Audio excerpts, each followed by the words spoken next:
பழைய ஏற்பாட்டில் நடந்த எவ்வளோ ஜாம்பவான்கள் வாழ்ந்தாங்க. பழைய ஏற்பாட்டில் ஆபிரகாம், தாவீது, சாலமோன், எல்லாருடைய வாழ்க்கையிலும் கர்த்தர் மகத்துவமான காரியங்களை செய்தார்.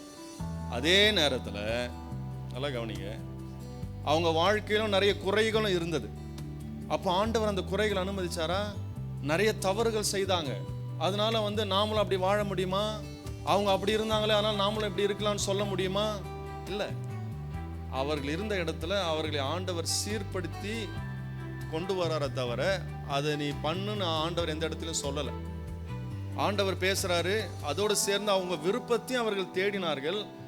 ஆண்டவருக்கு சித்தம் இல்லாம அவர்கள் விருப்பத்தின் வழியாக போனது அந்த இடத்துல அவர்கள் அதனுடைய விளைவுகளையும் பார்த்தார்கள்.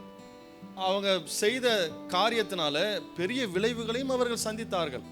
ஏன் இதை சொல்றேன்னா, நீ வேதத்தை புரிந்து கொள்ள வேண்டும் என்று சொன்னால் யாரை தெரியுமா நம்ம பார்க்கணும்?